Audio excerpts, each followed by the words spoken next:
¿Me escuchan? ¿Sí? ¿Sí? Buenos días, gracias por estar aquí. Vamos a dar inicio al segundo día del primer encuentro de enseñanza de español como lengua extranjera, denominado en esta edición Balances y posibilidades de la enseñanza del español como lengua extranjera en el Perú. Vamos a comenzar este día, el viernes, con la mesa 4, titulada Enseñanza de español en Cusco, análisis y reflexiones, a cargo de Carolina Cáceres y Cris Cárdenas. Carolina Cáceres es licenciada en Educación con la especialidad de Lengua y Literatura y especializada en la enseñanza de español a hablantes de otras lenguas en la diplomatura de la Pontificia Universidad Católica del Perú. Es profesora de español desde el 2001. Ha capacitado a profesores de L en Cusco y Sucre, Bolivia. Ha enseñado español en Alma College, Estados Unidos, en Hebei Institute of Communication, China, y en el programa de español para estudiantes extranjeros de la Pontificia Universidad Católica del Perú. Actualmente se desempeña como docente de español del Centro Internacional de la Universidad San Ignacio de Loyola en Cusco. Por otro lado, Cris Cárdenas es máster en enseñanza de español como lengua extranjera por la Universidad de Cantabria, España. Es licenciada en Educación con la especialidad de Lengua y Literatura. Es profesora de español por 15 años ininterrumpidos. También ha capacitado en curso de formación de L y creado material para tal fin. Ha sido profesora de español en la Universidad de Estudios Internacionales de Beijing, China.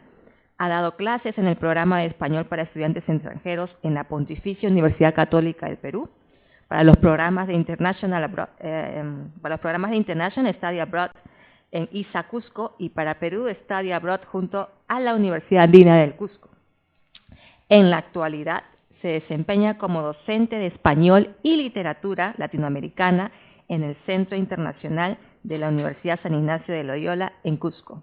Gracias Carolina y Cris por estar acá, por acompañarnos.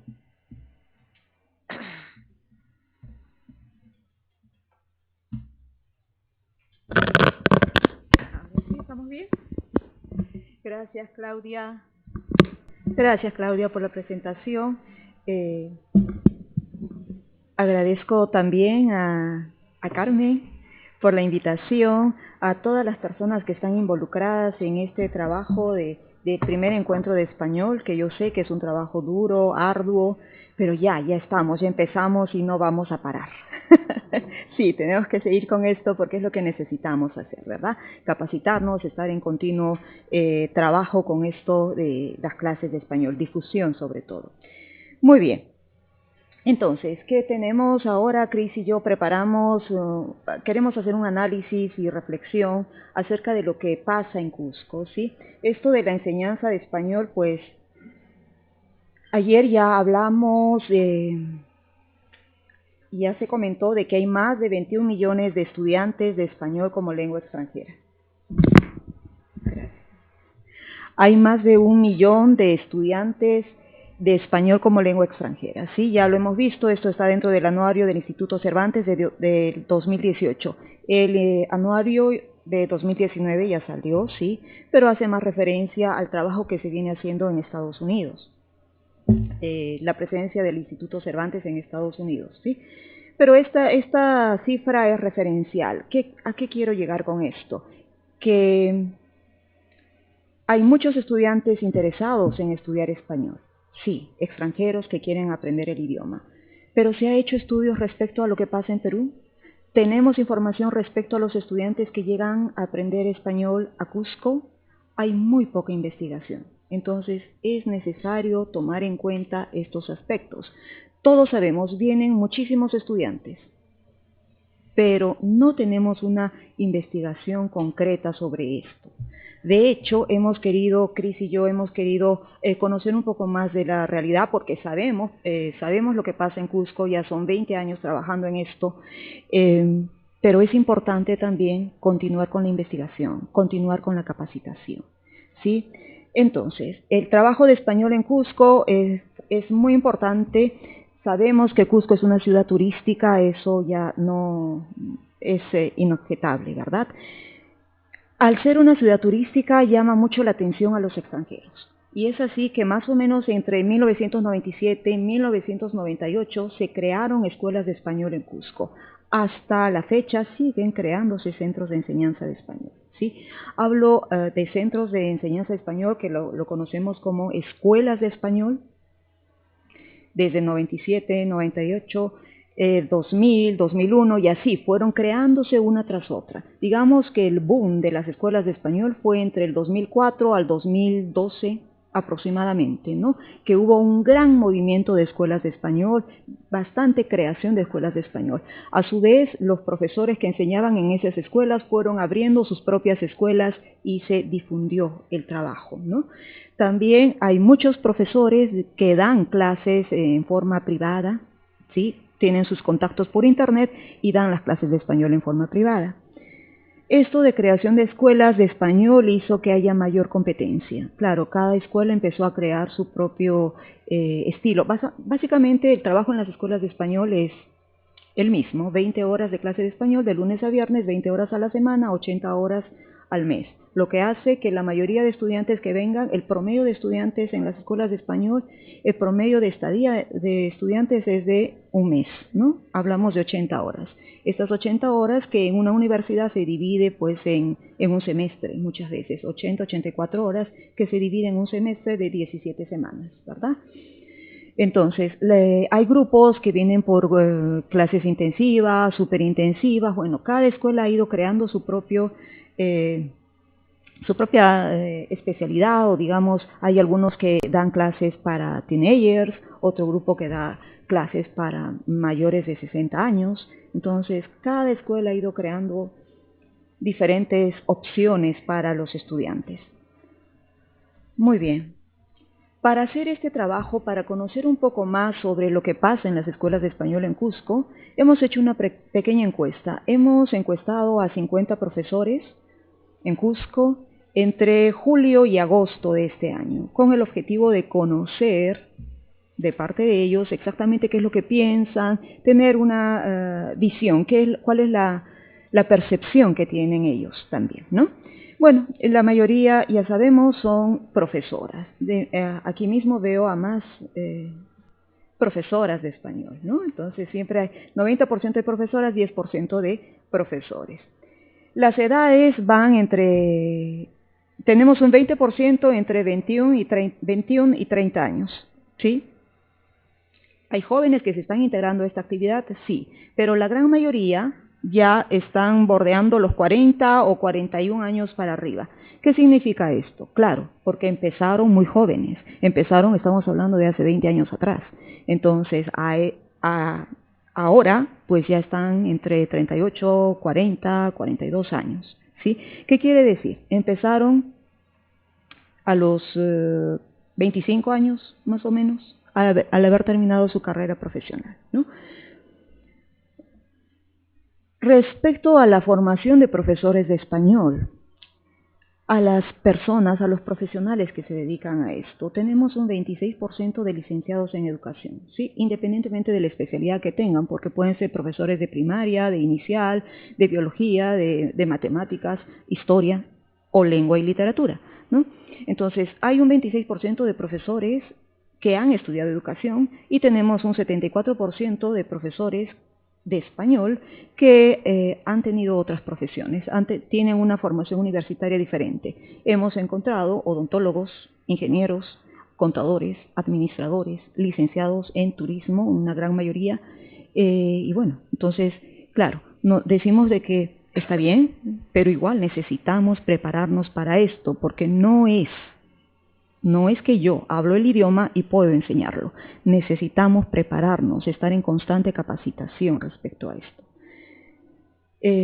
Como les dije, en un inicio, cuando se crearon las escuelas de español, la demanda era tanta, se necesitaba tantos profesores de español y claro, hubo muchos cursos de capacitación y de hecho muchos profesores llegaron a enseñar español, muchos profesionales llegaron a enseñar español, ¿qué? Como una situación que se daba mientras buscaba algo mejor en mi profesión, ¿sí? No había mucha identificación con eso. Definitivamente Posteriormente se fueron quedando a los que les interesaba el trabajo, los que continuaban capacitándose, pero hubo muchos que también se retiraron, ¿no? Y que actualmente, bueno, trabajan en sus profesiones. En cuanto a licenciados de educación también había un poco más, lo que pasa que con los concursos que hay del Minedu, ya varios se han retirado de la profesión de profesor español y están trabajando en colegios, ¿no? Por la difusión que hay, porque, bueno, la estabilidad también, que ese es otro problema que tenemos los profesores de español, ¿verdad? Bien, seguimos. Respecto a los años de experiencia, obviamente hay muchos años de experiencia en Cusco. Tenemos un 36% de profesores que tienen 11 años de experiencia a más. 9% de profesores que tienen 1 a 3 años, los jóvenes que están empezando en esta profesión.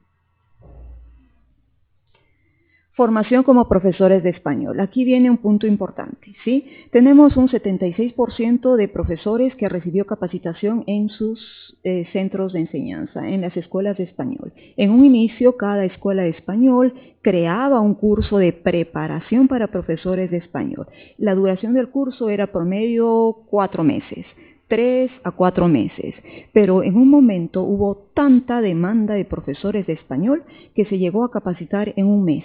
Y en un mes, obviamente, no podemos cubrir todo lo que es, todas las actividades que debe hacer un profesor de español, ¿sí? Entonces, se trabajaba un mes en capacitación e inmediatamente entraba a clases el profesor, posteriormente seguía capacitándose, pero claro, yo no puedo ver exactamente todo lo que ha pasado en todas las escuelas, porque como les digo, entre el 2005, 2006, pues hubo bastantes escuelas de español, creación de escuelas de español. Entonces, antes se ponía un aviso, se busca profesor de español, nadie entendía de qué se trataba, nadie sabía qué era. Actualmente ya tenemos profesores capacitados en Perú, ya en Cusco. Entonces, ya esto de la capacitación para profesores ya es menos, porque ya están capacitados en cuanto a la base.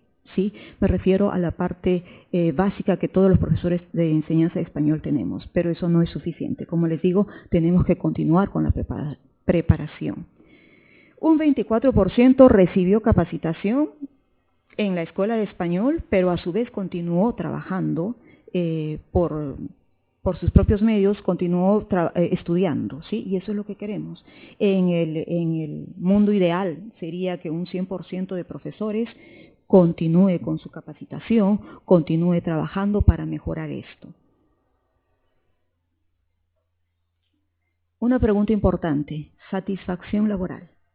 El 92% dice que sí, está satisfecho con la elección que ha hecho en su vida de ser profesor de español, están contentos porque les permite difundir su cultura. De hecho, la respuesta más común a esto, porque era una pregunta abierta,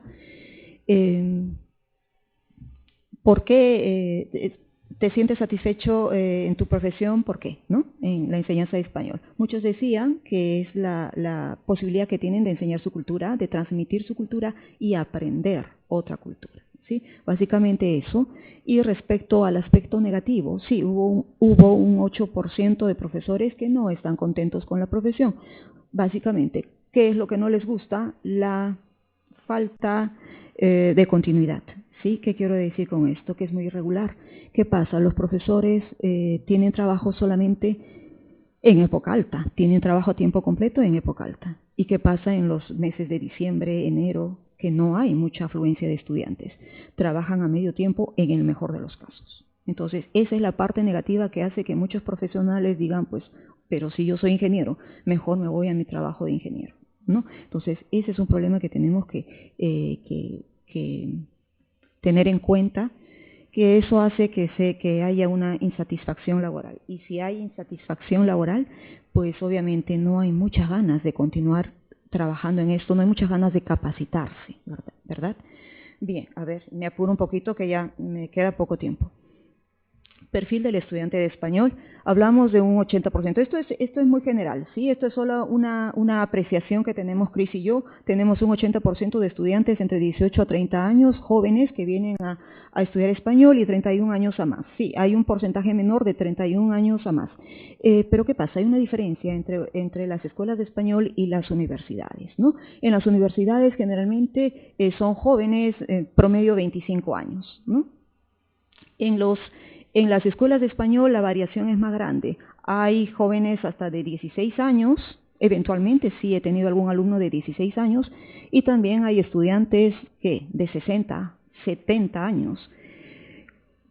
Sí, hasta de 80 años, me dicen por aquí. Sí, ¿qué pasa? ¿Qué pasa con estos estudiantes? Hay una diferencia también. Los que vienen por decisión propia, porque quieren mejorar su español, porque quieren viajar por países hispanos, porque quieren conocer la cultura, pues tienen mucha motivación para el aprendizaje. Sí, pueden tener 70 años, pero vienen muy motivados. Y claro, también tenemos que tener en cuenta acá metodologías especiales para estos señores, ¿no? Porque no es lo mismo enseñar a un chico de 16 años que enseñar a un chico de 70 o a un señor de 70. Muy bien, entonces, ¿por qué estudian español en Cusco?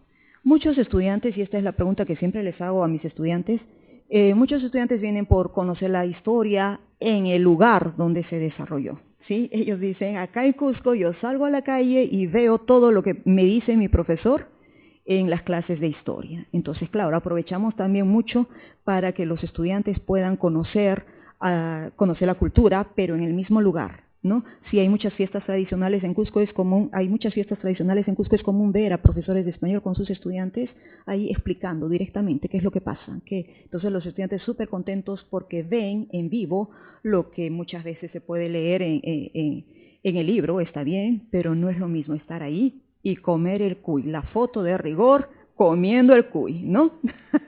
Muy bien. Les interesa mucho la historia, la seguridad, también recalcan mucho de que Cusco es una ciudad pequeña. Recordemos que muchos estudiantes vienen de ciudades pequeñas, sean europeos o sean de Estados Unidos. Entonces, les gusta mucho que es una ciudad relativamente pequeña, es relativamente segura, ¿sí? Y la hospitalidad de la gente. Ellos dicen que es muy fácil hablar con la gente en la calle, que es muy fácil entenderlos, y eso les gusta, ¿no? Que puedan usar su español, el español que le enseñamos en clase, pues tienen que llevarlo a clase, a la Plaza de Armas, que está lleno de turistas, pero también lleno de jóvenes que quieren hablar con turistas. Entonces, eso hace que haya muchas posibilidades de desarrollo del idioma en los estudiantes de español en Cusco, ¿no? Obviamente, aquí en Lima también hay gente que viene interesada, pero hay una pequeña diferencia, ¿no? Lima es una ciudad más grande y muchos estudiantes también, el tráfico de Lima lamentablemente lo conocen en todo el mundo, ¿no? Entonces, a veces les asusta este lado. Muy bien.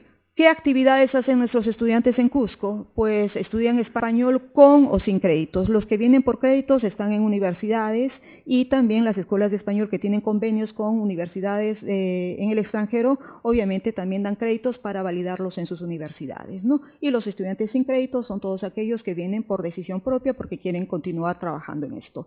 También les interesa viajar.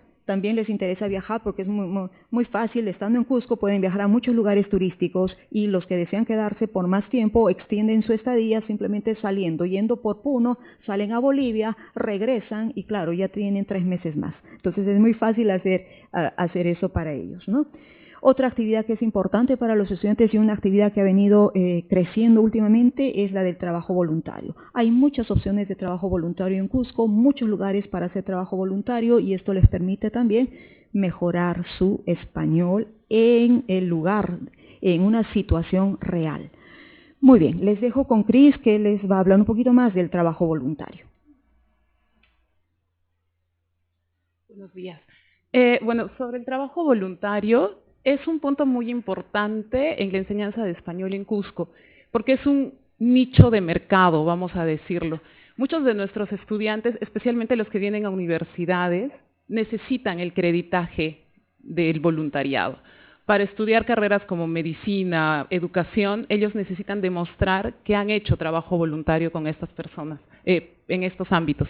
Entonces, Cusco, al ser una ciudad pequeña y las instituciones estar abiertas a los turistas, al extranjero, a querer aprender de ellos, tiene muchos diferentes tipos de voluntariado en los que los estudiantes se pueden realizar, como el voluntariado médico, los programas después de la escuela.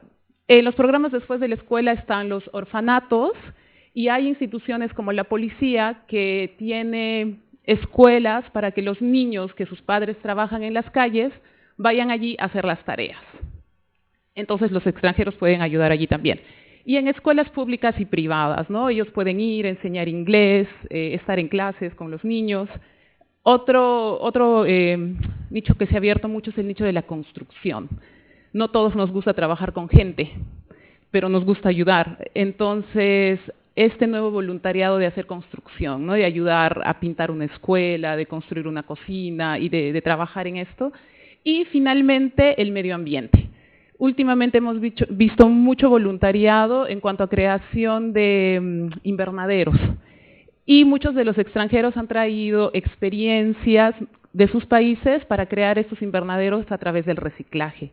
Entonces, aquí tenemos algunas fotos sobre ese voluntariado en construcción, trabajando con los niños en las escuelas o en estos programas After School.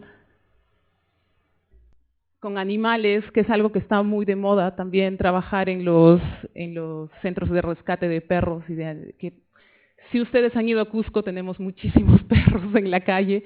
Es un problema muy fuerte para la sociedad y entonces tenemos estos centros de rescate en los que nuestros voluntarios trabajan con ellos también. Y lo que les decía, ¿no? Arreglando escuelas, pintando. Entonces, además de ser una forma de conseguir crédito para ellos, también es una forma de practicar su español, porque pueden practicarlo en situ, ¿no? Y cuando van a hacer programas de construcción, por ejemplo, normalmente salen fuera de la ciudad y esto también les permite estar en contacto con personas quechohablantes. Y es una forma muy interesante de ver cómo el idioma cambia, ¿sí? No es este español estándar del que ayer hablábamos, sino que hay una variedad muy diferente en Cusco, diferente en la ciudad y diferente fuera de la ciudad. Entonces, el voluntariado creemos que es un punto muy fuerte para seguir explotando junto a la enseñanza de español. Bueno, luego en la encuesta que habíamos hecho con Carolina, el otro punto era acerca de las clases, ¿no? Cómo se desarrollan las clases de enseñanza de español, no solo en las escuelas de español, sino en las universidades también. Y dentro de las dificultades que habíamos encontrado, que nos decían los profesores, es que hay una gran falta de material adecuado a la realidad. La mayoría de los libros a los que tenemos acceso, el material en Internet al que tenemos acceso, pues tienen la variedad española, ¿no? Y muchas veces los mismos profesores, si es que no hemos tenido la oportunidad de salir, tenemos un muro allí, ¿no? Con ciertas expresiones españolas que nosotros no las entendemos, entonces, ¿cómo las enseñas a tus estudiantes? Entonces, es una cosa muy, muy interesante ver esto. Sabemos que ahora, gracias al Instituto Cabro y Cuervo, hay un nuevo manual que esperemos se acerque más a nuestra realidad, pero también creemos que es importante que a partir de Perú se creen materiales acordes a nuestra necesidad y acordes a nuestra realidad, ¿no? Y con expresiones propias del español peruano, porque vamos a encontrar expresiones valga la redundancia, de la variante española o de la variante mexicana, que son las más difundidas, pero ellos están en Perú y necesitan aprender esa variante. Entonces, este material es súper importante y es una falta que es claramente vista dentro de la enseñanza de español. La siguiente falta es la falta de capacitación continua. Como Carolina lo había dicho, los profesores en Cusco tienen muchísima experiencia en aula. No hay quien les gane en aula, pero sí necesitan una constante capacitación en cuanto a temas más académicos, porque lamentablemente no tenemos acceso. Si es que no hemos tenido la suerte de salir del país a estudiar una maestría o salir a Lima a estudiar un diplomado o una especialidad, nos quedamos en Cusco con lo que hemos aprendido. Sí, tenemos mucha experiencia, pero todos reclaman la capacitación continua, aprender y aprender y aprender, que es lo que hace un profesor. Y lamentablemente no llega a Cusco y no todos tienen la capacidad económica de poder salir, ¿no? Entonces eso es súper importante. Luego, otro punto es la falta de investigación, y no solo en Cusco, en Perú. Si entramos en Internet, vamos a encontrar L en España, en México, en Argentina, pero no hay investigación hecha en L en Perú. Y ese es un punto débil. Creemos que eso es importante para que la enseñanza de español en Perú despegue. Y la otra falta era el conocimiento de métodos de enseñanza de idiomas, ¿no? La mayoría de los profes son muy empíricos, entonces no conocen mucho esto del método por tareas, el método de comunicacional, entonces es importante que también tengan estas herramientas. Y dentro de las fortalezas que tienen los profesores de español en Cusco, pues está que aunque tenemos material muy diverso, lo sabemos adecuar a nuestra realidad, ¿no? Entonces vamos jugando un poco con lo que tenemos y decirle a nuestros estudiantes qué se usa aquí y qué no. Y bueno, luego la expresión oral. Es verdad que en Cusco hablamos un poquito más lento, ¿no? Dicen que por la falta de oxígeno, pero eso nos ayuda a que nuestros estudiantes nos entiendan mucho más, nos adecuamos mucho más a ellos y ellos se adecuan mucho más a nosotros, y no solo con nosotros, sino con la gente en la calle. Es mucho más directa.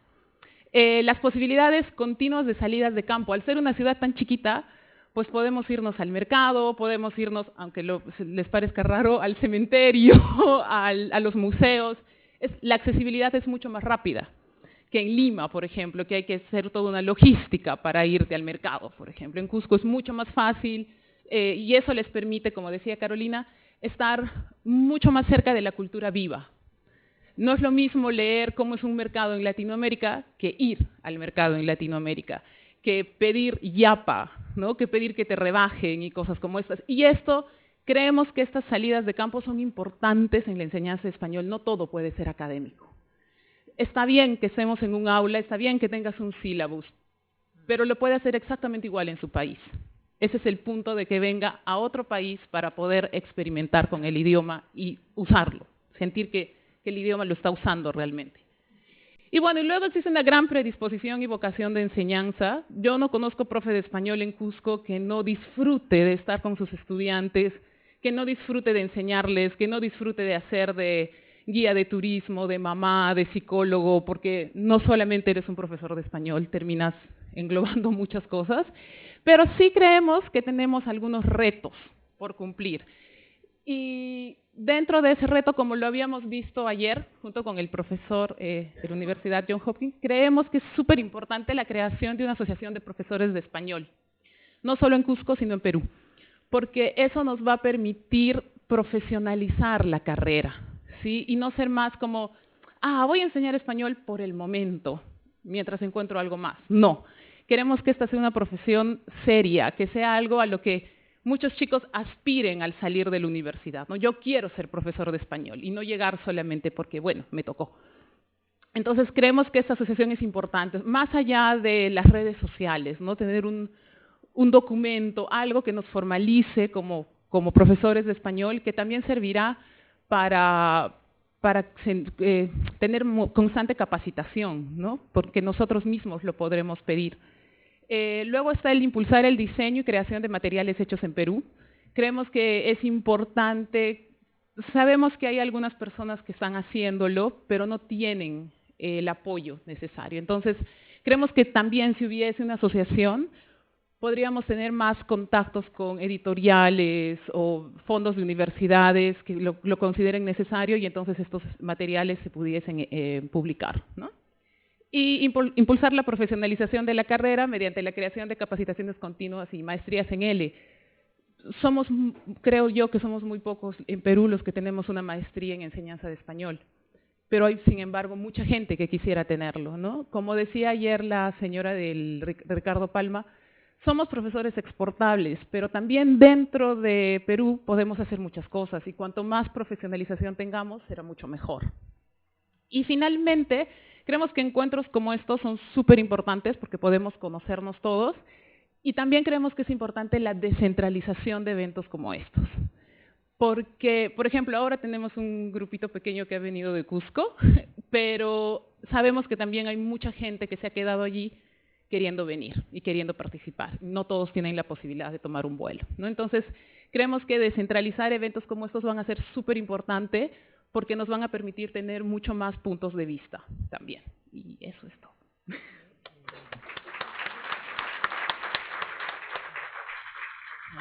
Muchas gracias, Carolina Cáceres y Cris Cárdenas, por su presentación, que ha sido muy esclarecedora. Ahora vamos a comenzar con la ronda de preguntas por parte del público. ¿Sí? ¿Alguna pregunta, consulta, duda? Buenos días. Una pregunta para ambas, quizás para Cris, que mencionó lo que quiero preguntar ahora. Una observación en realidad, ¿no?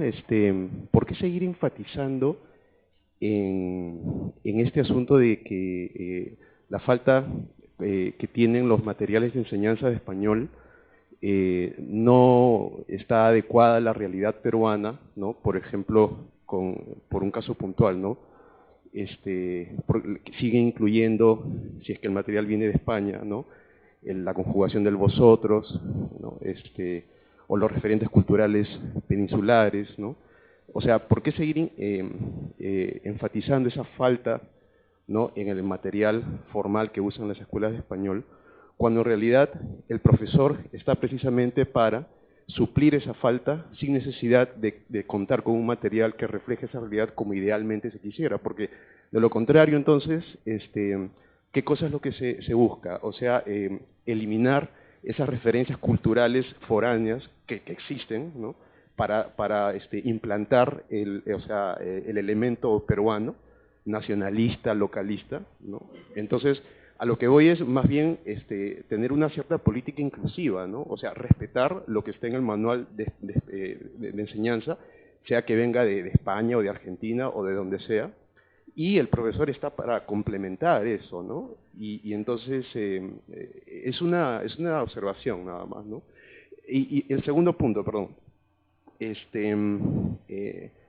también este asunto de enfatizar en las salidas culturales, ¿no? Ayer se mencionó con la profesora Carmen Saucedo, hoy día se vuelve a mencionar, ¿no? Mi pregunta sería la siguiente, ¿no? ¿Sería conveniente, ¿no? que un centro de enseñanza de español, digamos, implantara, ¿no? De manera rigurosa, ¿no? Que cada semana siempre, o cada día incluso, ¿no? se incluyan estas actividades de salidas culturales bajo la asunción de que eso va a potenciar el proceso de enseñanza-aprendizaje? Lo digo porque en mi experiencia uno se topa no solo con estudiantes a los que les puede encantar ese tipo de salidas, ¿no? Que de pronto son más kinestésicos y aprenden mejor de esa forma, ¿no? Sino también con estudiantes que de pronto son más gramaticales, digamos, y que más bien critican ese tipo de salidas de campo, ¿no? Y dicen, carambas, o sea, yo he salido y he sentido que he perdido mi plata, ¿no? O sea, estoy pagando, ¿no? Estoy pagando y el tiempo en vez de aprender lo que yo quiero, ¿no? Que es gramática, estructuras sintácticas o situaciones incluso simuladas en clase, qué sé yo, lo estoy perdiendo en una salida que finalmente se dispersa, ¿no? Como precisamente ayer contó lo que le pasó a la profesora Carmen Saucedo, ¿no? Entonces, yo lo que quisiera es que, bueno, o sea, no sé hasta qué punto seguir repitiendo estas faltas que ya se vuelven faltas clichés, ¿no? Entonces, porque al final el profesor en la clase, bueno, sortea estas cosas de la mejor manera, ¿no? Gracias. Sí, efectivamente, como lo dices, no digo que los profesores no puedan manejar el material que tienen, pero creo que para que Perú sea importante dentro de la enseñanza de español, necesita crear sus propios materiales. Básicamente eso, porque si es que tú te pones a investigar sobre la enseñanza del español en el mundo, Perú es un país que aparece muy poco. Tenemos estudiantes, sí, pero en investigación y en publicaciones tenemos muy poco. Entonces, sí, el profesor puede manejarlo sin ningún problema, pero para resaltar necesitamos hacer nuestros propios materiales. Ese era mi punto, o era nuestro punto. Sí. Y bueno, creo que Caro te quiere responder sobre la salida. Sí, respecto a las salidas, gracias por la pregunta. Tenemos que entender algo, sí, algo que es importante y que todos los profesores de español sabemos. No hay ningún estudiante igual al otro. Son 20 años de trabajo en esto y en 20 años no he encontrado a ningún estudiante que sea igual a otro. Por lo tanto, nosotros como profesores tenemos que adaptarnos a los requerimientos y necesidades que tenga el estudiante. Si mi estudiante no es gramatical, simplemente no voy a hacer esa actividad. ¿sí? Si mi estudiante aprende más viendo las cosas porque tiene un estilo que activo, entonces haré que el estudiante participe en esta actividad. Entonces, ¿qué pasa con las escuelas de español? Hay un poquito más de flexibilidad en cuanto a la universidad, porque en la universidad puedo tener 15 estudiantes. No puedo hacer eso en una escuela de español donde tengo máximo 4 estudiantes. Entonces, eso de máximo 4 estudiantes a veces son solamente 2 o 3. Entonces, se puede llegar a ese nivel de flexibilidad. Todo depende del estudiante, todo depende de la adaptación que tenga el profesor con su estudiante.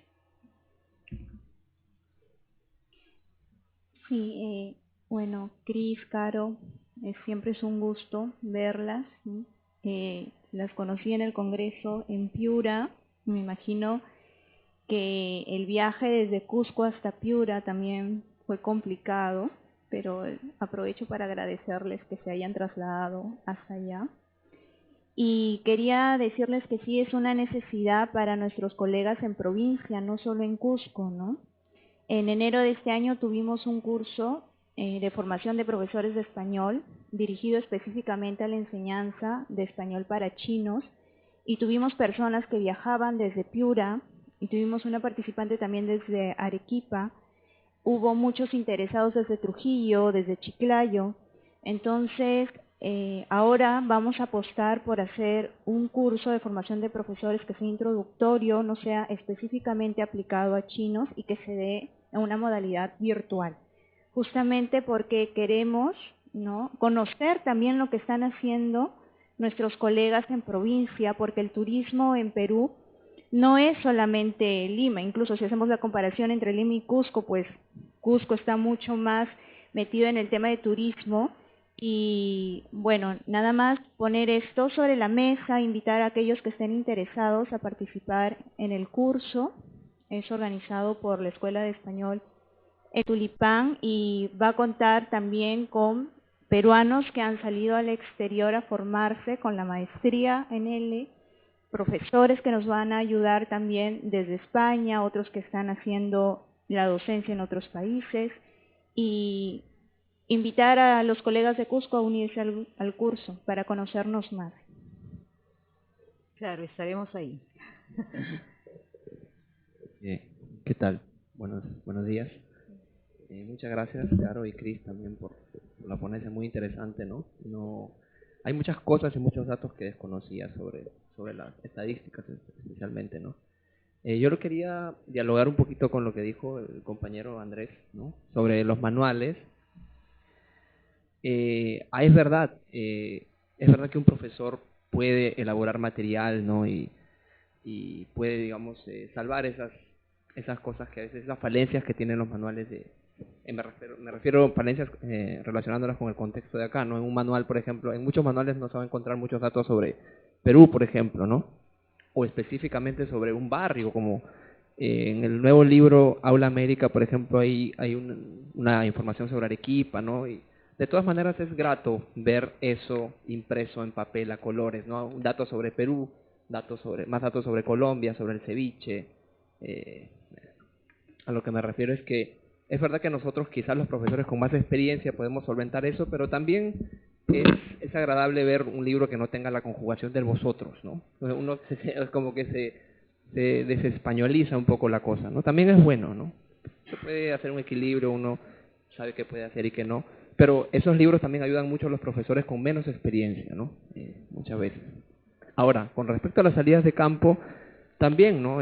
Son bastante buenas, que ameritan que se hagan, no solamente ir a la playa a ver el pretérito indefinido, sino, por ejemplo, hace poco fui al Parque Reducto y hay placas, hay cosas que te ayudan un poco a enseñar el pretérito indefinido y el pretérito imperfecto, por ejemplo, ¿no? Entonces, y hablar de la guerra con Chile, claro que sí, ¿no? Eso nos sirve en el contexto de nosotros para poder explicar un tema, y a los chicos al mismo tiempo los metes a la realidad del lugar. Entonces, a lo que me refiero es que la salida de campo puede ser un complemento muy bueno para explicar incluso gramática, no solamente cultura, y claro que tiene que ser un poquito reflexionada antes de hacerla, no simplemente vamos al parque, no a ver a los gatos, no, sino algo un poquito más, yo creo que se puede hacer, ¿no? Puede ser un complemento muy bueno. Claro que si se hace seguido, si se hace todos los días, ya un poco se desnaturaliza, ¿no? Pero como complemento es perfecto, ¿no? Me parece, ¿no? Si me permiten un minuto aquí. Sí, es importante lo que dijo aquí el participante.